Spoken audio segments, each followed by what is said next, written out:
Hello everybody, welcome back to Let's Play Earth for New Order's Journey. Let us continue on for the last us off. So we're in the middle of a civil war here in Iran. We need to get you out of here, please and thank you. How's air superiority? The answer is we have no idea. I think if I press this button, it will kind of fix that though. So I can at least, you know, see what's up. Not that I expect really any of these other people to have any air power. Never mind, they have 41. I mean, they have 41 fighters. It's not a big deal. Now, I wish I could send my aircraft into there, but that is not the case. Can't do that. Okay, another negative press. Appeal to independence. It is June, so I think the election's happening the second to last media cycle. We'll see if we can get maybe Iran on side. Support agent operations.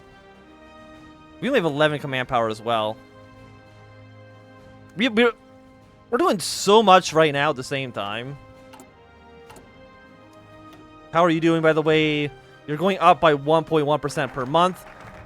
Honestly, that's, like, not bad at all. Again, here's the thing. I don't want to liquidate our assets.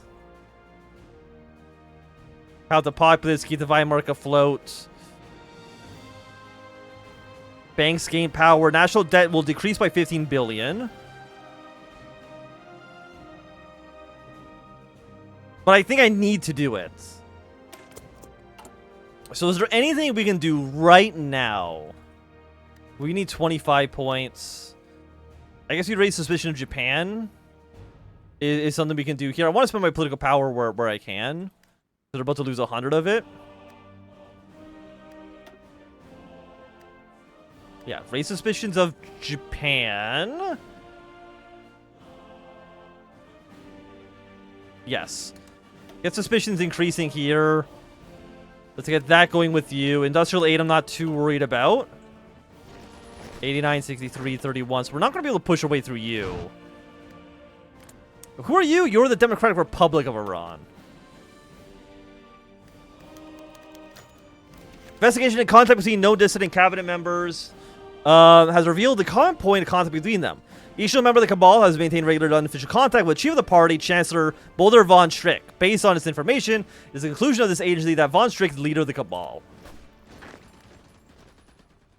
I need to kill some of you. Because I'm assuming we're heavily outnumbered, right? Not you. 13 to 28 versus 33 to 6. So even at best, compared to their worst, it's not looking good.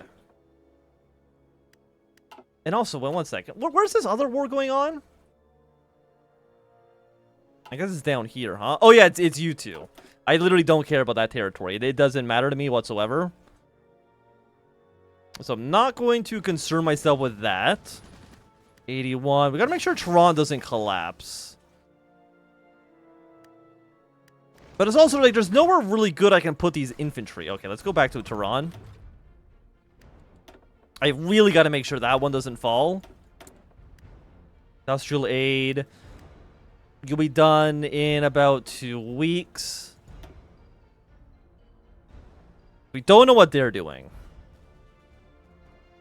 Own options. Leak their tone.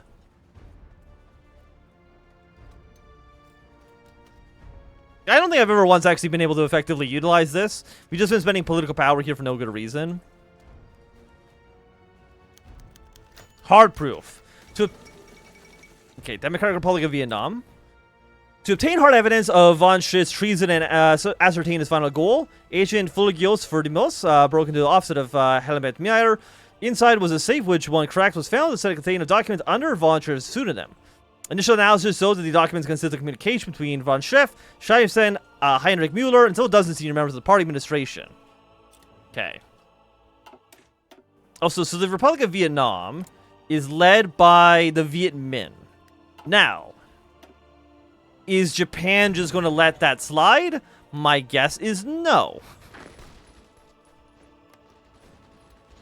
You're actually going to try to push your way through. I'm going to give you some support here. Because if we can kill, like, some of you, like, that would be nice. But it's just, there's just so many of you. Simmering discontent. He could see it. Whatever was left his office, where once there had been a greeted endless row of salutes, smiling women and cheering crowds, now only silence. What do they want me to do? Invade the Middle East? I mean, the only thing we had left was waiting for Iraq to deal with their shit. And I can't do anything with that because I'm not backing any of these players. Revisiting the past. Thomas was a bit old for cartoons now, but his mother was always telling him to spend more time with Roland. Thomas loved his little brother, but he couldn't stand sitting around as he played with his stupid toys and watched silly cartoons. When our two brothers hung out, Thomas was quietly read or do homework, while his brother stared fixedly at the TV. Yet there's one show that made Thomas pay attention, his childhood favorite. Roland seemed to like it just as much as he did, and hanging out with his brother gave Thomas an excuse to see how the show had evolved. Despite the improvement of animation, it was mostly the same drivel. The nightly Borman would face off against a bunch of cartoonishly evil villains and destroy them with ease. This time, the episode was about the oil crisis. Borman was helping a German army fight against the vague enemies in the Middle East, riding through the sand on a white horse with a golden lance. Thomas felt a pang of anxiety as he pictured his old cousin in the hair, fighting on that foreign soil. When the Zeit began, the unsettled minutes dedicated to praising Borman, he rolled his eyes. Though soon he found himself overwhelmed with nostalgia. Roland was begging him to join in. Their parents wouldn't be pleased if they overheard their old son chanting along with the morning cartoon. After all, Thomas had caught his parents sharing a few choice words about Borman over coffee in the mornings. Yet, when Heil Zet was nearly over, Roland continued to salute and sing and chant. Thomas humored him and little brother and joined right in the end, gave one last message to his childhood hero, Heil Borman. Look, again, like, I can't really do anything at the moment. We're really just waiting for the wars to break down. Because there's nothing here I can do, right? Like, within the Middle East. Like, everything we can do is over. We're just waiting for Iraq to finish up their shit. And I don't know how long that'll take. So I believe what we want to do is we want our support here to be over this red line. And then after that, raise tension as high as possible. Supporter operations. 23. Mistletoe. Urgent. The goal of the inter-party cabal. Urgent. Final analysis of the documents found that Boulder von Schidt's office has conclusively revealed the goal of the inter-party cabal. By analyzing communication between him, senior members of the cabal, and boards of directors of Simsag, the Overhaul has come to the unanimous conclusion that von Schidt's goal is the overthrow of the current party leadership and the installation of himself as Führer. His next step is death. So we have a few more days on you.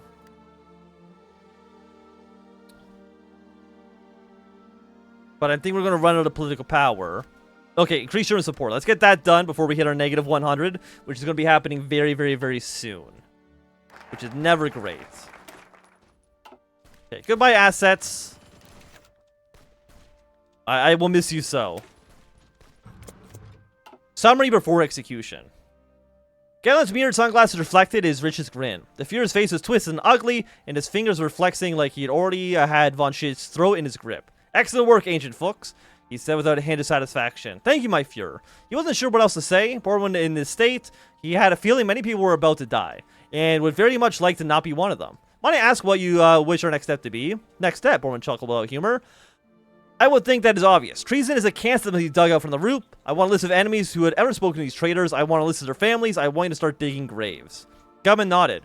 With your permission, I will mobilize the Overhaul immediately. You have it. Get out. Startled by the brokenness of his reply, Galen rose and stepped aside the door. Once he had closed the door, he stood stationary for a moment, curious. Behind the door, he heard the Führer exhale, long and slow. He heard him rise from his chair. Then for 10 solid seconds, without pause, Borman let out a wordless, protracted scream of pure, vehement rage. When the sound of the breaking furniture began, Galen stood off towards his office. Okay. We're probably going to try to help the populace next. New favorable loans. Banks get some more power. I hate being at negative 82, man. This sucks.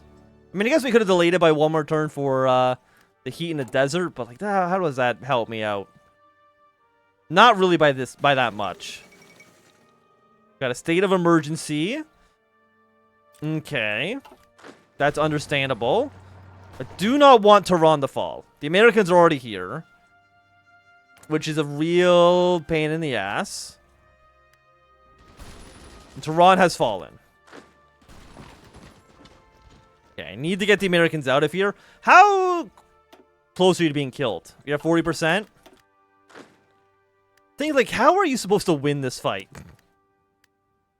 Like, you're just so outnumbered. Move you... Because, again, I know, like, as soon as the Imperial State collapses, the rest of these guys all fight each other. Because that's... I believe that's what happened when we did it as the American campaign. And it just seems likely, right? Like, they're never going to agree which of these powers should take over afterwards. Get off the streets. The Orpo had never been assembled in this number. Every officer, senior, junior, ill and sick, on duty, and even pulled from retirement. If one was to gaze out their window, they would see more officers than they would civilians. For one would have to have been a fool to stay on the streets today. The tensions filled the air. Even those too young to remember the party's first rise knew what was coming. From thugs champing at the bit to swing their batons like grisly veterans weary of violence, Orpo barracks were literally overflowing. They had been ready, and when they were ready, they would do their duty. No doubt, they were not fools. Well, execute. Done. The black web of conspiracy had spread toward the Reich, its dark tendrils ensnaring everything within reach. Heidemann Globe, the Spielberg scheme with the reformer sheep with the intelligentsia and the here. Von Schemens and his corporate watch with gleeful anticipation bated breath. At the heart of all of it sat Vaterbon Schreck, spinning his web with the aid of these treacherous conservative bureaucrats plotting Bormann's destruction. Bormann could spin his own webs. He could forge his own conspiracies and outmaneuver these foes.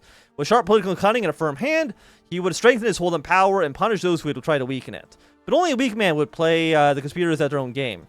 What would Hitler have done? He did not destroy the conspiracy with ruthless efficiency. Weakness and compromise were foreign to National Socialism. Only the strongest may survive. Bormann could take no chances. Like Alexander and the Gordian Knot, he would raise his sword and slice through the black web with one single stroke. Okay, we got improved fighter hulls. That's cool. I mean, our ships suck. Our navy is just complete ass. Again, like, I don't know. I really wish there was a way for me to kind of mess with their internal support within Iran. I don't think there is. I don't think there's something I can do here that's like, hey, we'll send them some weapons.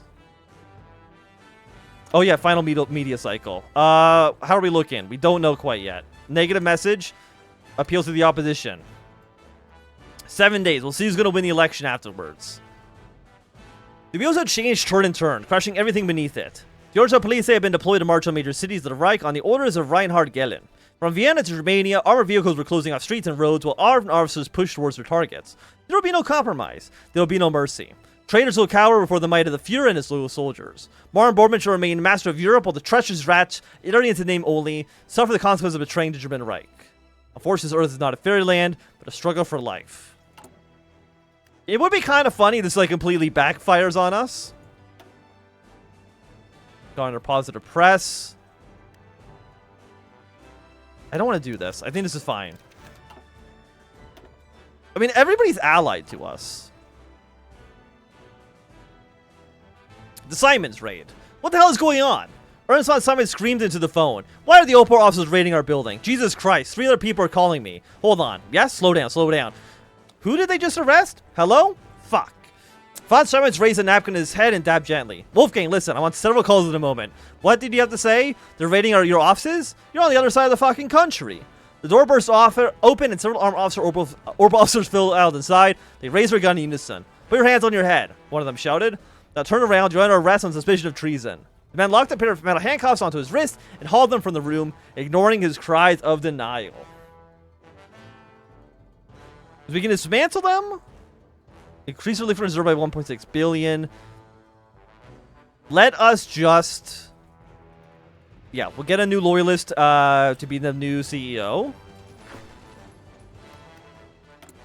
Foreign policy decisions, garner positive press. How are you looking? 5 days away? Breaking the intelligentsia.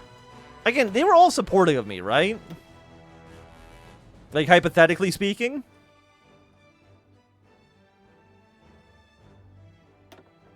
I mean, yeah, other than the people, but that who cares about the people? As instructed by Reinhard Gehlen, the police forces are storming universities throughout the country to seize enemies of the state. Professor and student leaders who surrendered have been arrested and thrown into Orpo vans to face punishment for their crimes, while the few who violently resisted have been gunned down where they stood. In a major blow to the reformist cause, whose sympathizers have spread their poison to university campuses, the path has been paid for total intellectual cultural restructuring on the Reich's intelligentsia. Everything is going to get a lot worse for us. Very cool. But I would say that with the beginning of the anti-reformist movement, this is going to be a good time for us to end off this episode. So if you enjoyed it, thumbs up. Not enjoying, please thumb down. Do you want to see more, subscribe, and goodbye.